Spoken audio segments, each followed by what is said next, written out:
إن الله وملائكته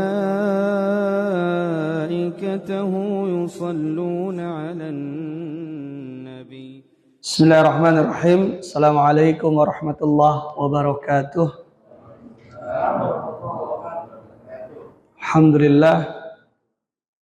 Alhamdulillahi rabbil alamin. Wassalatu wassalamu ala asyrafil anbiya wal mursalin, Nabiina Muhammadin wa ala alihi wa sahbihi ajma'in. Amma ba'd. Hadirin para bapak dan ibu yang dimuliakan Allah Subhanahu wa taala, alhamdulillah ya, di suasana pagi yang sejuk dan seger ini kita bertemu kembali insyaallah dalam rangka tawasau bil haq wa tawasau bis sabr. Selanjutnya kita masuk ke bab yang berikutnya ya Pak ya. Imam Malik meriwayatkan dalam Al-Muwatta bahwa Rasulullah Shallallahu Alaihi Wasallam bersabda, "Ya Allah, janganlah Engkau menjadikan kuburanku sebagai berhala yang disembah."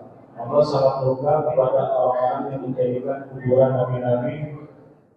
Allah sangat murka kepada orang-orang yang menjadikan kuburan nabi-nabi mereka sebagai tempat ibadah. Ya, satu dulu, Masya Allah. Bab ini adalah masih lanjutan dari bab yang kemarin ya, yang tadi sudah kita ulas sedikit tentang ghulu fi kubur salihin, yaitu berlebihan terhadap kuburannya orang-orang saleh ya, yang dia menyebabkan menjadikan berhala yang disembah selain Allah Subhanahu wa taala. Di sini penulis mencantumkan satu riwayat dari Imam Malik yang terdapat di dalam kitab Al-Muwatta, bahwasanya Rasul sallallahu alaihi wasallam bersabda, "Allahumma la taj'al qabri wathanan yu'bad." Ya Allah, jangan Engkau jadikan kuburanku sebagai berhala yang disembah. Ishtadda ghadabullahi ala qaumin ittakhadhu qubur anbiya'ihim masajidah. Maka murka Allah itu sangat besar kepada kaum yang menjadikan kuburan nabi-nabi mereka sebagai masjid. Ya. Masya Allah, ini lebih jelas lagi. Di sini ada doa ya dari Nabi Shallallahu Alaihi Wasallam meminta kepada Allah agar kuburannya tidak dijadikan sebagai berhala yang disembah. Dan di sini Nabi Shallallahu Alaihi Wasallam khawatir. Khawatir kenapa? An yaqa'a fi ummatihi ma qabrihi ma waqa'a minal yahudi wan nasara. Khawatir umatnya ya melakukan apa yang seperti dilakukan oleh orang-orang Yahudi dan Nasara. Apa yang dilakukan oleh orang-orang al-Yahud wan Nasara kepada ya, para nabi mereka, yaitu mereka ya ma'a quburi anbiya'ihim, mereka berinteraksi, mereka melakukan ya orang-orang al-Yahud wan Nasara terhadap kubur-kubur nabi mereka itu dijadikan sebagai tempat ya untuk beribadah, bahkan disebutkan sebagai ausan, yaitu berhala. Yang demikian ini adalah al-ghulu fiha hatta sarat ausanan, ya, merupakan sikap yang berlebihan yang bahkan dia menjadikannya sebagai ausan, yaitu berhala. Maka Nabi sallallahu alaihi wasallam meminta kepada Allah Subhanahu wa taala agar apa? Agar ya kuburannya itu tidak dijadikan sebagai berhala. Ya. Dari sini dapat diambil pelajaran bahwa al-ghulu fi kuburil anbiya'i yaj'aluha awsanan tu'bad. Ya. Annal ghulu fi kuburil anbiya' yaj'aluha awsanan tu'bad. Bahwasanya sikap berlebihan dalam pengagungan terhadap kubur para nabi itu menjadikan ausan, yaitu menjadikannya berhala yang disembah.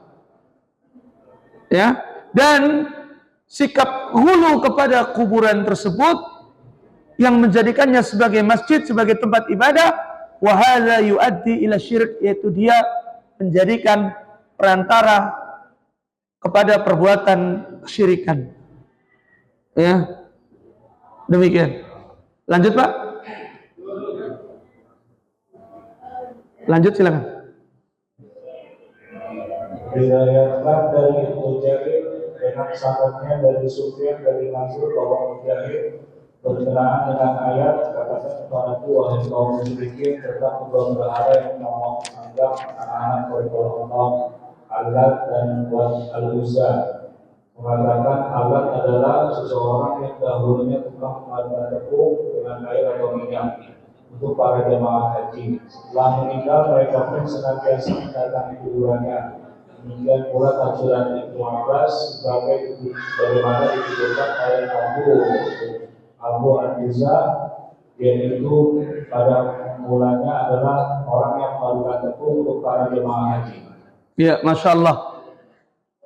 Ini berikutnya dari Ibnu Jarir dengan sanadnya dari Sufyan, dari Mansur, dari Mujahid tentang ayat dalam surat An-Najm ayat yang ke-19. Afara'aitumul Lata wal Uzza. Afara'aitumul Lata wal Uzza wa manata tsalitsatal ukhra. Di sini disebutkan tentang apakah kamu tahu itu tentang Lata dan Uzza. Lata dan Uzza ini adalah nama berhala pada orang-orang kafir Quraisy dulu. Ada namanya berhala namanya Lata dan Uzza yang terkenal pada saat itu.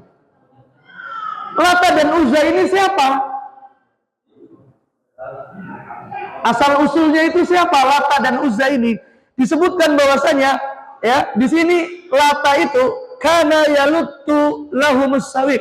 Dulu Lata ini adalah orang yang sering ngadoni tepung, apa namanya, bikin roti. Famata, kemudian Lata ini mati. Jadi suka ngadoni tepung, kemudian suka bagi-bagikan ke jamaah haji. Masya Allah. Ya kalau biasa disebutkan oleh masyarakat kita biasanya kalau ada yang bagi-bagi itu halal-halal gitu. Ya kalau yang halal gitu kan, itu dari zaman dulu, dari zaman sebelum Nabi Muhammad SAW ya. Orang Arab itu punya kebiasaan, mereka biasa bagi-bagi makanan, bagi-bagi minuman kepada jamaah haji gitu. Nah ini ada berhala namanya Lata, dulunya adalah orang. Dia itu yalutus sawiq, yaitu suka membikin tepung, dia ngadoni sendiri, diolah sendiri sampai jadi roti, kemudian dibagikan kepada jamaah haji. Orang ini karena saking baiknya dia mati, wafat. Fa'aqafu ala qabrihi. Kemudian orang-orang itu apa? Dia itu mengenang di atas kuburannya gitu, karena orang ini saking baik sekali, Masya Allah. Wa kadza qala Abul Jawza an Ibnu Abbas kana yalutus sawiq lil hajj. Ya, bahwa orang ini seperti dikatakan oleh sahabat Nabi Abdullah bin Abbas, bahwa dia itu mengadoni tepung, kemudian rotinya untuk jamaah haji dibagikan. Karena saking baiknya, kemudian dikenang, diingat-ingat, di atas kuburannya dibikin ya, kenangan-kenangan, acara-acara, lalu kemudian jadilah dia disebut berhala ya di zaman Nabi SAW. Jadi asal muasal Lata itu seperti itu. Itu berawal dari apa? Kecintaan, terlalu hulu, diingat-ingat terus, kemudian akhirnya jadi disembah. Ya, demikian. Jadi sebab dari kenapa Lata ini diibadahi oleh orang-orang di zaman itu adalah al-ghulu fi qabri hatta sara wasanan yu'bad, yaitu berlebihan kepada kuburannya sehingga kemudian menjadi berhala yang disembah. Ya, seperti itu. Selanjutnya, Pak, ditanggung sedikit lagi. Diriwayatkan dari Ibnu Abbas radhiyallahu anhu, dia berkata Rasulullah SAW melaknat pemerintah yang berziarah ke kuburan dan orang-orang yang membuat tempat ibadah serta memberi penanganan makhluk di atas kuburan. Hadis riwayat para penulis kitab Sunan. Iya. Masya Allah, ini yang terakhir nih sebenarnya sangat menarik ya untuk kita bahas. Dari Ibnu Abbas radhiyallahu anhu maqala la'ana Rasulullah sallallahu alaihi wasallam zairatil qubur wal muttakhidina 'alaiha al masajid was suruj. Rawahu al-Sunan. Yaitu Rasul sallallahu alaihi wasallam melaknat zairatil qubur. Siapa itu zairatil qubur? Itu para wanita yang berziarah kubur. Wal muttakhidina 'alaiha al masajid, dan orang yang menjadikan kuburan di atasnya sebagai masjid-masjid, wasuruj, dan juga diberikan lampu-lampu. Ya, ini ada 3 poin. Yang pertama adalah Rasul sallallahu alaihi wasallam melaknat para wanita yang melakukan ziarah kubur. Nah, ini gimana? Ya, pembahasannya. Sedangkan di sana ada riwayat bahwasanya Aisyah radhiyallahu taala anha itu biasa melakukan ziarah ke Baqi. Ya, karena Baqi itu kan dekat kan di seberangnya Masjid Nabawi, dan beliau itu biasa melakukan ziarah. Apakah ini bertentangan? Ya, maka dalam hal ini kita melihat ada banyak pendapat-pendapat dari para ulama. Ya, kalau kita catat, memang ulama-ulama di Arab Saudi sekarang ya, seperti fatwanya Syekh Abdul Aziz bin Abdullah bin Bas itu mengatakan bahwasanya seorang perempuan itu terlarang untuk melakukan ziarah kubur. Kenapa? Karena hati perempuan itu lemah, nanti akan bisa menyebabkan mudah niyaha, menangis, ya, meratap, dan yang lain-lainnya. Ya, tetapi kalau kita melihat dari pendapat-pendapat yang lain, ya, yang melihat bahwasanya seandainya seorang perempuan ini dilarang untuk mutlak ziarah kubur, maka tentu Aisyah radhiyallahu taala anha tidak ziarah ke kuburan Baqi, ya, tapi ternyata beliau melakukan ziarah. Ada satu pendapat yang disampaikan oleh salah seorang ulama, ya kalau nggak salah disampaikan oleh Imam Al-Qurtubi. Beliau mengatakan bahwasanya yang terlarang itu sebagaimana di sini disebut zairat. Zairat yaitu yang terlalu sering gitu, yang terlalu sering. Jadi seorang perempuan yang terlalu sering untuk ziarah kubur, maka itu kalau terlalu sering maka terlarang.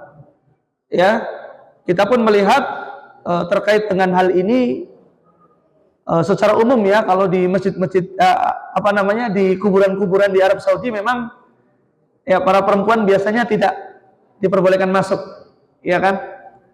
Tetapi untuk di kuburan-kuburan tertentu seperti di Baqi ya, Baqi itu dulu pernah diizinkan ya kayaknya, tapi sekarang kayaknya udah enggak, jadi hanya di luar saja. Kemudian seperti di Syuhada Uhud itu kan perempuan boleh untuk mendekat gitu ya. Artinya dalam hal ini memang ada keluasan pendapat di sana para ulama, bahwa memang ada pendapat yang berpegang kepada zahir dari hadis ini yang mengatakan bahwa perempuan itu yang nggak boleh ziarah kubur gitu. Ya. Adapun kalau laki-laki, para ulama semuanya ittifaq bahwasanya hukum asal dari ziarah kubur itu adalah sunnah. Ya boleh. Untuk perempuan seperti itu. Ada juga ulama yang berpendapat bahwasanya yang nggak boleh itu kalau yang terlalu sering. Ya, perempuan itu nggak boleh. Ya. Tapi kalau hanya sekali maka dia dibolehkan. Ini juga seperti misalnya ibu-ibu yang ada jadwal ke Raudhah biasanya. Ya kalau ke Madinah kan ada jadwal ke Raudhah ya. Itu biasanya setelah masuk Raudhah terus lewat kan ke depan makam Nabi SAW ya, sambil mengucapkan salam. Juga ada makamnya Abu Bakar, juga ada makamnya Umar bin Khattab radhiyallahu taala anhumah. Nah, seperti itu. Jadi secara umum pendapat-pendapat ulamanya adalah seperti itu. Kemudian yang berikutnya adalah al-muttakhidina 'alaiha al-masajid was-suruj. Allah melaknat orang yang menjadikan kuburan ini dia dijadikan sebagai masjid dan kemudian dihiasi dengan lampu-lampu. Ya, kenapa? Intalan karena al-aslu kuburan itu bukan untuk ibadah. Kuburan adalah ya tempat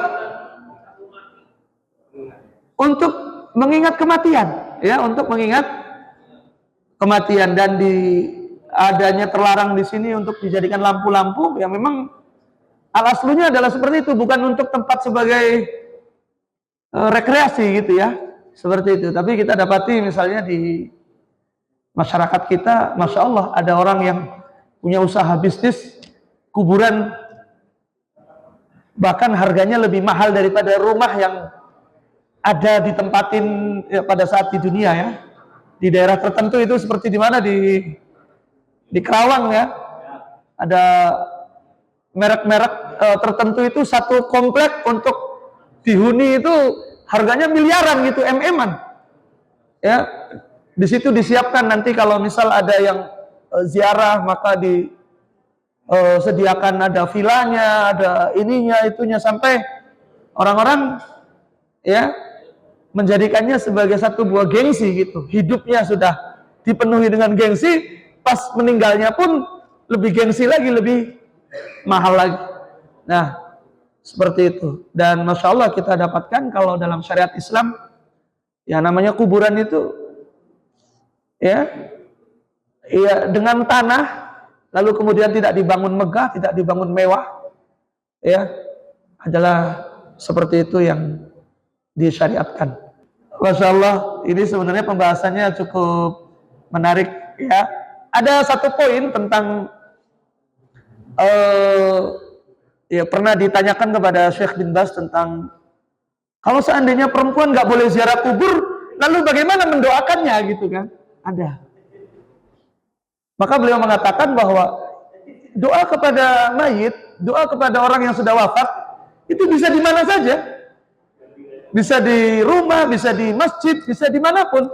Insya Allah akan sampai ya doanya kepada si mayit, katanya. Tidak mesti tidak mesti harus di tempatnya seperti itu. Tentunya ini bagi orang yang berpendapat bahwasanya ya perempuan nggak boleh gitu ya. Tapi kalau misalnya ada yang berpegang kepada pendapat yang mengatakan bahwa perempuan ya sesekali boleh gitu, ya itu tidak mengapa seperti itu, tapi dengan syarat. Dengan syarat itu kenapa?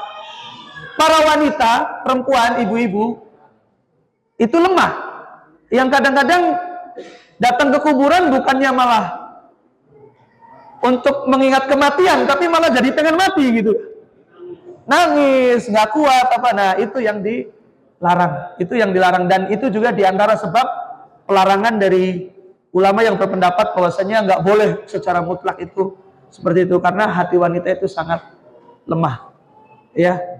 Tapi ada sedikit catatan juga Pak di masyarakat kita, karena kuburan ada di mana-mana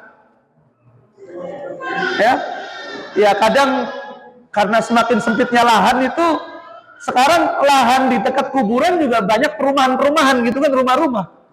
Jadi para wanita pun karena saking seringnya lihat kuburan, ya keluarganya juga dikubur di situ, ya sehingga biasa-biasa aja gitu jadinya. Ya, seperti itu. Wallahu taala alam bisawab. Mudah-mudahan dapat bermanfaat. Poin pentingnya adalah bahwa hulu atau sikap berlebihan kepada kubur orang-orang solehin, orang-orang yang soleh itu adalah terlarang, apalagi sampai kemudian menjadikannya sebagai berhala. Ya, ini jadi peringatan bagi kita semuanya, karena sesungguhnya orang-orang Yahudi dan Nasara mereka sudah melakukan kejelekan tersebut, menjadikan kubur-kubur para nabi mereka sebagai tempat untuk ibadah. Mudah-mudahan kita tidak mencontoh seperti itu, mudah-mudahan kita tidak ikut-ikutan. Ya, kita punya syariat sendiri, syariat Islam yang sudah Allah Subhanahu wa taala tentukan tata caranya. Ya, kita tutup dengan doa kafaratul majlis. Subhanakallahumma bihamdika asyhadu an la ilaha illa anta astaghfiruka wa atubu ilaik. Assalamualaikum warahmatullahi wabarakatuh.